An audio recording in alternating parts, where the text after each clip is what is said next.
What's up, YouTube family? Another beautiful day out here. I figure I'll go ahead and give y'all a story time. Alright, so on my first video, I was telling y'all how I was out in West Texas before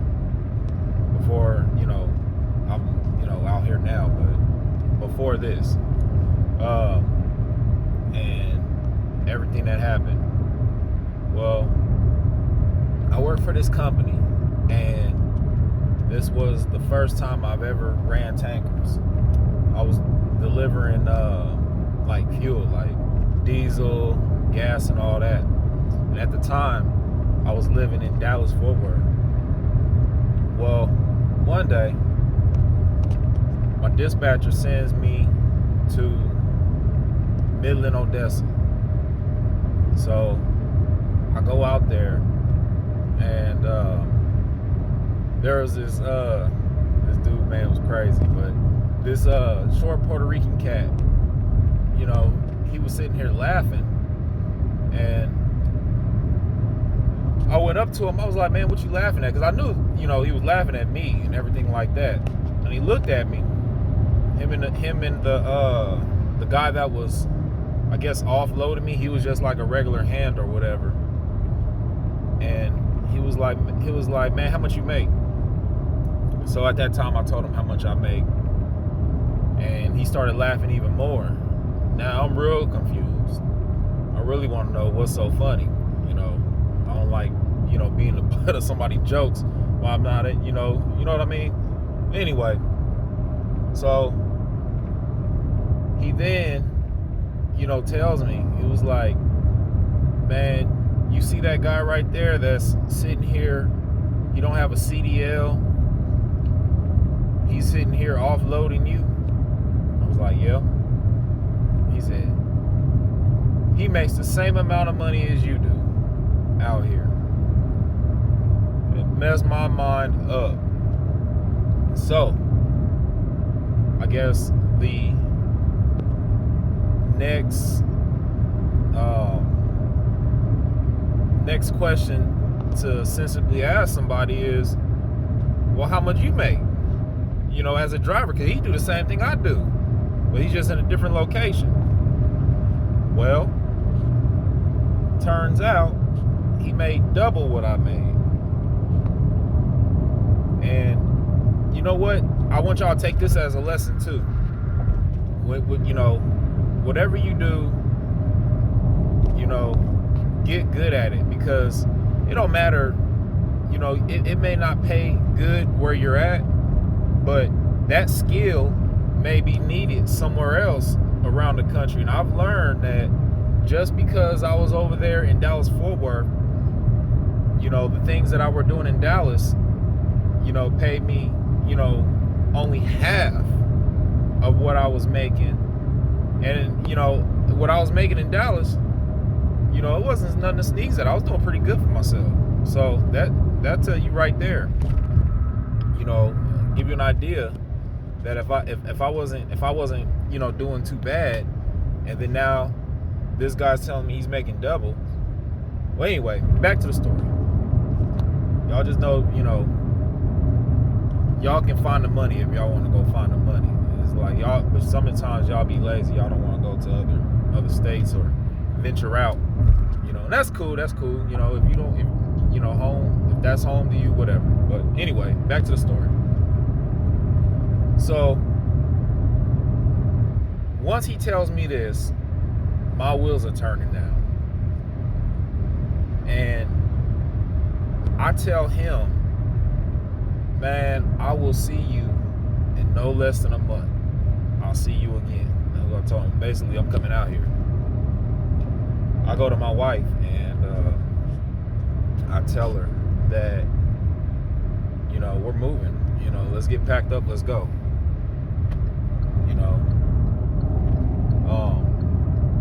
I prayed about it and everything like that. And one of the things that me and my wife came to an agreement on is, if it's meant for us or whatever, a way will be made for us to do it. So with that being said, man, I kid you not, I told myself, I said, okay, if I can get $5,000 from my company to give me as a relocation bonus or whatever, then that's how I know that this was meant for me. I kid you not. I go up into the office and I talk to the manager and everything like that. And I kid you not, the relocation bonus was $5,000 exactly. Not a penny more, not a penny less. So I hopped on it, man. From the time I saw my buddy, about 3 weeks went by, and I was already out there. And when he saw me, he just started laughing again. And I told him, I said, man, well, didn't I tell you I was gonna be out here? Give me about a month. And I was out there just like I told him. Okay, so yeah, I had little struggles here and there, trying to get my family out because I went ahead of them. And one of the things that I learned about West Texas is the reason why they pay so much is because the cost of living is so high. You can compare, I'll put it like this, you can actually compare Midland, Odessa, and their price of their cost of living to California or New York. That's how expensive it is. I had an apartment, 2-bedroom apartment. They dressed it up by saying it was a luxury apartment, whatever, but I had an apartment that was only 2 bedrooms that cost me $2,000 a month. That's just for 2 bedroom. And the thing is you don't get the things. See, I'm from California. You don't get the same things, when you're paying that type of money in California. Like, at least in California, like, okay, yeah, I may not have gotten a luxury apartment or whatever like that. And mind you, without it even being luxury, all the other apartments around were $2,500. I just got a deal because they had just moved to that area, and they didn't know any better that they can actually charge even more. So I caught a break on that. But a lot of the places out there, you have to be on a waiting list. Everybody want to come to Midland, Odessa, try to make some money, and they had the same idea as I had. They want to have their family, and they're gonna make a ton load of money, and yeah, they're gonna be happy and roll off in the sunset. Well, I was struggling to get my family out there, but I finally did it. I found this apartment like I was telling y'all about. It looked nice and everything like that. And that's another story time for you too, about that apartment, how they finessed the mess out of me. But anyway, we get out there, everything's all good. I'm working and everything like that. And then my wife, before that, my wife, became pregnant. Oh, sorry about that, y'all. My wife got pregnant, with our son. And this was, I was still living in Dallas, but yeah, she got pregnant with our son. So I moved her out there and everything like that. Now we end up going through, some extended family issues that brought on a lot of like stress and everything on myself and on her and everything. And it got to a point where I just had to start cutting folks out of my life, man. I weren't gonna deal with all the fakeness and everything like that. You know, I was getting into it, even with people in my family. You know, I started to really grow up during that time. You know, and my wife, she can attest to that. You know, around that time, that was when, you know. And here's the thing, y'all. If you get married, right? Okay, I didn't know this. I didn't know this until I got married. Y'all gotta stop letting y'all, like, parents and stuff, like, fight with your wife. You know, this is for the men. You know, there has to be a respect there. You know, your wife needs to respect your mama needs to respect your wife. If that means they need to be separate, then, you know, make that happen. But don't let your parents disrespect your spouse. All it's gonna do is cause a lot of drama in your life. And if you don't feel that person's you know, important enough for you to do that type of thing, don't even marry him, man. You know, don't even marry him. But anyway, back to the story. I keep on going off on these tangents. Y'all gonna have to forgive me. You know, this is how I do. But okay, so things started, you know, heading south, you know, with family issues and things of that nature. You know, and even you know, extended family and stuff like that, right? So I started to really grow up in that time, and, you know, that time was you know, a real lonely time for me. And, you know, when I felt like I was like just like basically out in the wilderness by myself, you know, to grow up and, you know, stop acting like a little boy. Even though I was married, I had kids, everything already. You know, this would have been my son. He's my second child. So I've already had, you know, a daughter, and, you know, here comes my son, and things are getting rocky. Well, towards the end of the pregnancy and everything like that, because of all the stress that me and my wife were going through, you know, with all the things that were happening, she developed preeclampsia, you know, with my son. And yeah, man, that was scary. You know, I really didn't know, you know, that, you know, high blood pressure, you know, can, you know, kill. That's what basically kill women, and have you know, your kid come out early and everything. Like they'll induce your girl, man. You know, whoever's having your baby, you know. But anyway, that's what she ended up developing.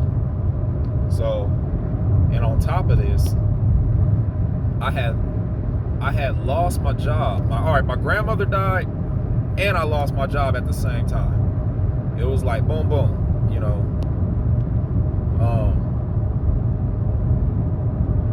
Yeah, I was scared, man. You know, and when I lost my job, like I said, I had a $2,000 apartment, you know, and I still had like 4 months on the lease. You know, what do you do in that situation? You know, and it was at the time when oil started going down. So now what do you do when you can't find a job? You got $2,000 rent. You got a baby on the way, and essentially you're cut off from everybody. You know, you had to cut folks off and everything like that. What do you do? Well, you know, you do what any other man would do. You know, you don't give up. You go find something. You know, and that's what I had to do to like limp myself along. You know, those months. My son came out healthy and everything. She did have to get induced. My son came out healthy. So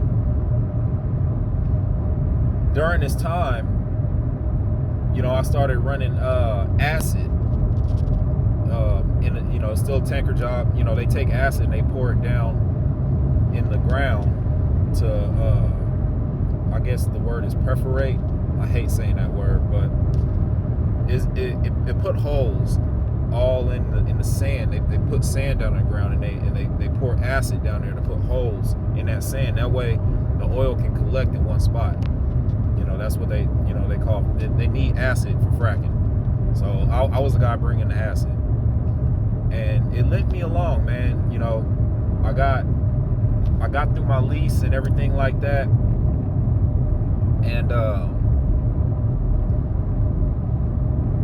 yeah, around the time, like that last month, that's when, and at this time I've been out there probably about, I would say about a year and a half, maybe. Don't quote me. I don't really remember, but it felt, to me, it felt like 2 years. It felt like I was out in West Texas for like 2 years, but I could not wait. And I'll tell y'all this, you can live in like a real nice, because I had all like stainless appliances, granite countertops, garden jacuzzi tub, everything was in it. It was a luxury apartment, but I felt like I was in a very nice, classy, expensive prison, bro. For real. When you don't have the income like that, you're like, dang, man, like this is what my desires have gotten me, like this and losing my job. If I would have just kept my lifestyle low, I would have been straight. But because I wanted all the finer things and stuff, and I couldn't uphold it, what I was doing to keep it going, I moved up in lifestyle too fast. Now I'm in this expensive prison. That's exactly what it feels like. So me and my people, we start, talking again, and we started ironing out, the wrinkles in our relationship. And it was my last month, and my parents, they were like, you guys can come back, and stay with us for, until you get back up on your feet. So I packed up everything. It was around the time my wife, and she already had the baby. I already said that to y'all, but I sent my wife, for a birthday trip, with her mom up to St. Louis. They were doing a whole girls trip thing like that, and I felt like it would have been good to get my wife's mind off of the stuff that was going on. So I packed up everything. I got the kids and everything, and we went back, and I went back to my parents' house, and that, man, I felt horrible as a man. I felt low. I felt super low. That was probably the darkest time, in my life, man. Just dealing with depression, all kind of stuff. But anyway, that's neither here nor there. Some other stuff happened and everything like that, and I really didn't want to be at my parents' house anyway, so we got up out of there. And I started reading at that time. I started reading books. I started reading, Dave Ramsey and stuff like that. And that changed my life. From that point on, after I finished that book, to me, I started seeing that I had a certain air about myself, to think that I was too good for certain jobs and everything like that, right? So, I done lost everything. I got my car repossessed. I'm living, I don't have my own place. I got a whole family, and I'm over here, putting the burden on, other people, while I'm out of work. So after reading that book, it opened my eyes, and I was like, man, I'm gonna go ahead and, I'm gonna get myself out of this. I'm digging myself up out of this grave. I'm not gonna die here. So I found a job up at Domino's Pizza. And I changed my mindset. Like I was telling y'all should change y'all mindset in that last video. I ended up changing my mindset. And I was not going to be satisfied unless I was the best pizza maker at that store. I got real close. The other people told me I was number 2. But I had only been there for maybe 2 months, 3 months. But check this out. This is the important part of that error. I told y'all that I had my car repossessed, right? So y'all probably wonder, well, how are you getting, to work? Because nobody took me to work. So happens, 2 years prior, I found a bike that was in the garbage can, and I told myself I was gonna take that bike, I was gonna clean it up and stuff. That's just how I am. I like to make things. I'll take stuff and I'll clean it up and repurpose stuff and sell it or keep it. It just depends on if I want it or not. But I had that idea for this bike, bicycle, not a motorcycle, bicycle in the trash.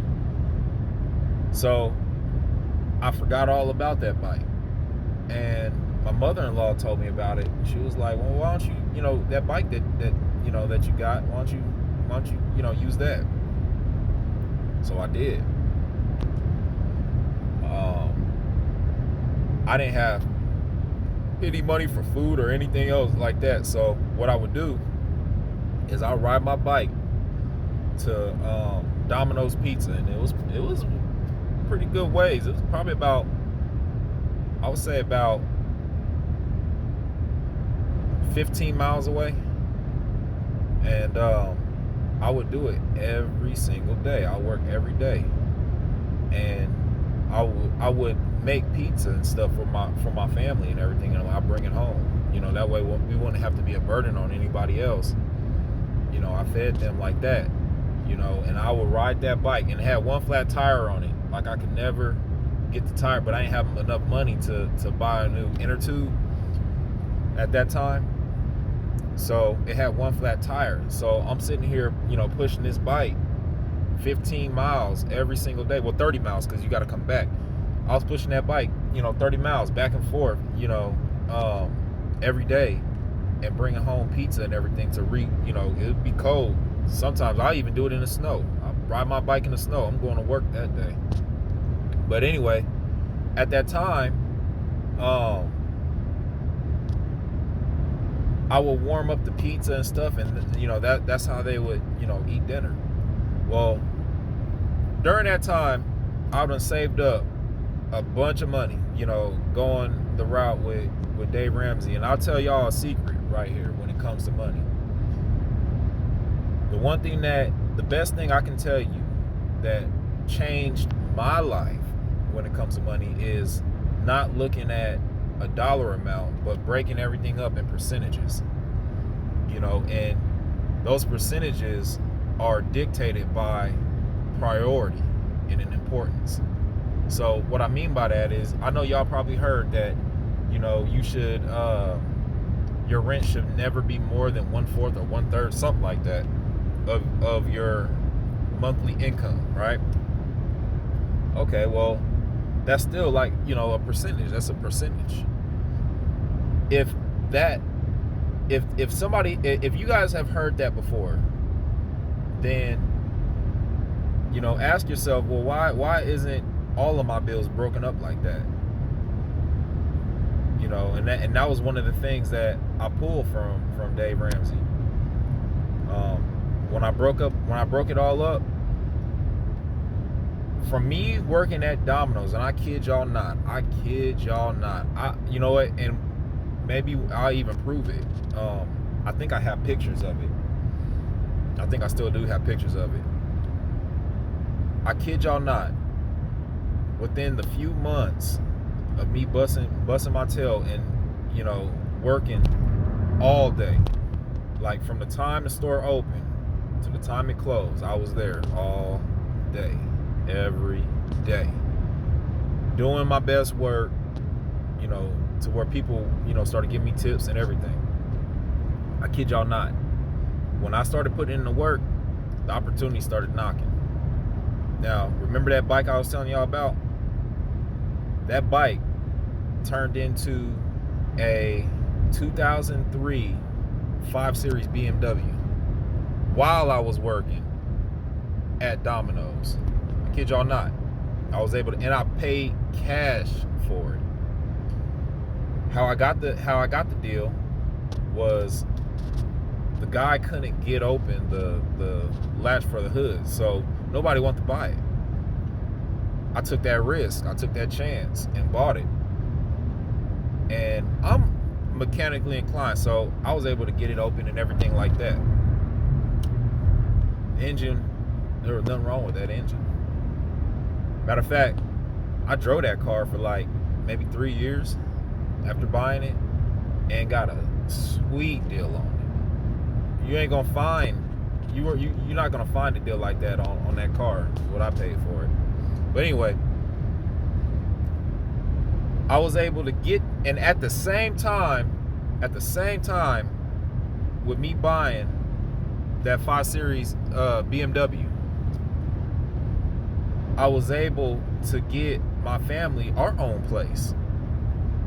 It was I guess a duplex, and I had the deposit and the first month rent and everything. That was just from me, doing, being disciplined, learning discipline and everything, and teaching my wife, about that, because nobody taught me how to handle your bills and finance and all that other stuff, right?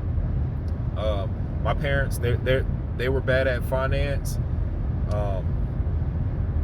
I don't really know much of I think she's actually good. I think my mother-in-law is good at finance, but I don't think that she taught my wife about finance and everything like that. I think her stepdad did or something like that a little bit, but not a lot. So I got into that mode. I had to tell my wife, baby, look, if we're gonna get ourselves out of this hole, this is how we're gonna have to do it.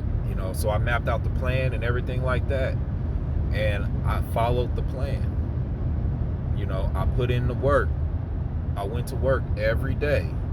I worked from sun up to sun down.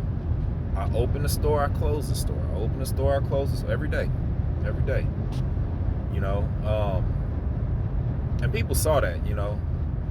Some of the people were even telling me on sometimes if it wasn't out of their way, they saw me on my bike and stuff. They would give me rides, sometimes, and they knew, I was bringing home pizza for my family, because I'm sitting here at the end of my shift, making, 2 pizzas or whatever, and I'm bringing it home. They know I'm not gonna eat all that by myself, and I'm doing it every day, So, they looked out. I had people, and that's another thing. People see you grinding like that, people. There are a lot of people. Y'all may not think this, but there are a lot of people in the world that actually want to help people, but they don't want to be taken advantage of, or made to look like a sucker. So they saw me grinding like that, and man, I just started being blessed with people, coming in my life and wanting to help me out. Opportunity started knocking, and then all of a sudden, boom, it hit. I ended up getting in with Mrs. Baird's, and I became a Teamster or whatever, and I was back in a truck again. I got a new place, I got a new car, I got a new job, and that all happened. It was like the preparation for it took a while. It took me 3 months to do, 3 to 6 months, I think, maybe even 6 months. Preparation for it, took a while, but when it cracked off, and it was it felt like it was overnight, and we were good. So that was the time I had went broke, coming out to West Texas. And I warn y'all, anybody that's watching this video that want, that have dreams of making a lot of money, you know, in the oil field, I guess the best advice I can tell you guys is if you're single, because there's two different advices I can give y'all. For my single guys that's out here trying to get into the oil field, don't blow your money. Save it. They're not only just me, but so many guys get out here, man, and they're new money. They start making, you know, more than what everybody else in their city what they make, and they figure that they're gonna buy a car. Man, I met one guy, man. He bought 5 different notes. 5 different notes on cars. He was just buying cars. This is just his thing. You know, he didn't have any kids. He didn't have a wife. He just bought cars, man. But you know, when everything went down, I don't know, you know, what happened to him or whatever. But I know that everybody, you know, had to leave. You know, they laid everybody off.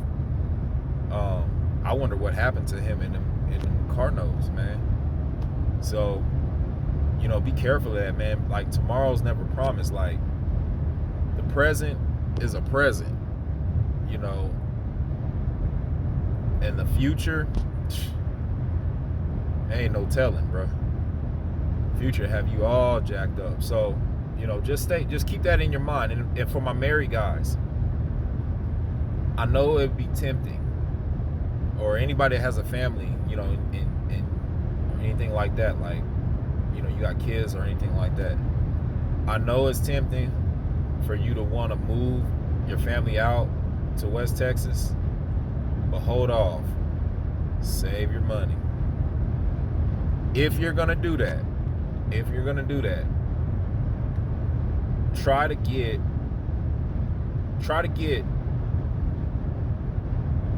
depending on, you know, what the rent is and everything that you're looking at, the place you're looking at, try to get like rent in advance before you sign a lease or anything like that, because they'll hold you, they'll keep you on the hook, and you'll go back, you know, with an eviction. Fortunately, that didn't happen to me, but you know, I was close. I made it out by the skin of my teeth. Anyway, yeah, if you got a family and you're thinking about moving your family, you know, to where you at, you know, just be patient. You know, let it just happen naturally. You know, to where it is not a problem. I mean, in any way, you're probably not going to be able to do it anyways, because now, you know, with everybody